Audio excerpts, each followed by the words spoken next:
Rekikou. Du coup, donc il y a eu les jeunes qui ont traversé.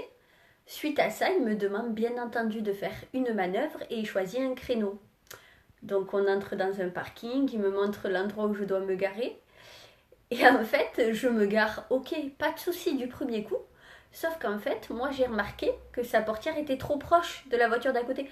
Donc je me disais à moi-même, en vrai, il peut pas sortir. Et tellement je me suis dit, comme il était en train de parler avec mon moniteur qui est à l'arrière, je me suis dit, au calme, il va pas remarquer. Sauf que il me regarde, il me dit, mademoiselle, c'est bien, mais je fais comment pour sortir? À moi-même, je rigole, donc je souris. Et là, bon, je refais la manœuvre, je m'avance pour reculer et cette fois-ci, je m'écarte de la voiture. De là, il me dit de reprendre la route, ce que je fais.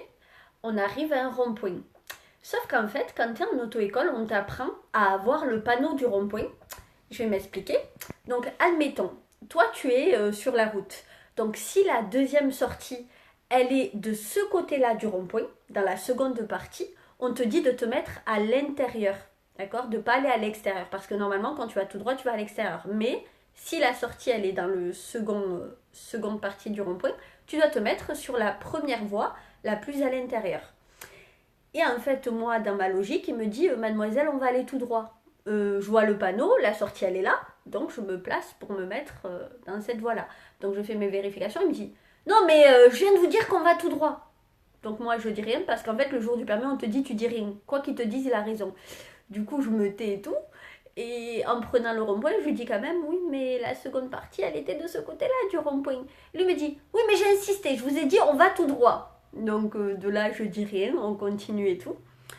Et ensuite, on arrive à un autre rond-point, il me dit, par contre, je vous fais la remarque parce que depuis tout à l'heure, vous avez la roue arrière de votre voiture qui a deux doigts de toucher à chaque fois le trottoir.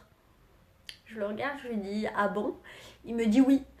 Je dis d'accord. Mais en fait, moi, je voyais bien dans le rétro, si tu veux, il y avait... Bon, effectivement, il y avait peut-être que ça. Mais ça, il était existant. Mais comme d'habitude, je ne dis rien et je souris. Et je me dis, bon, c'est peut-être mort, parce qu'il m'a fait trop de remarques, en fait. Bon, il n'a pas touché les pédales ou le volant, mais il m'a fait beaucoup de remarques. De là, on revient au centre d'examen, et quand il faut se garer, c'est lui qui se gare à ma place, et je me dis, oh, c'est chaud. Je me dis, c'est vraiment chaud. Et je sors de la voiture et tout. De là, pour patienter, j'appelle mon frère pour qu'il me remonte le moral. Il me dit, mais non, ça s'est bien placé et tout. Et de là, je me dis, bon, si je l'ai pas eu, c'est pas grave. Dans tous les cas, au moins, j'ai vu comment ça se passe. J'ai vu à peu près ce qu'il fallait faire, pas faire. Donc voilà, j'étais positive, quoi.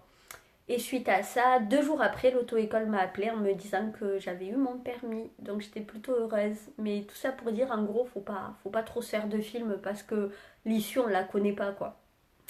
Voilà, voilà.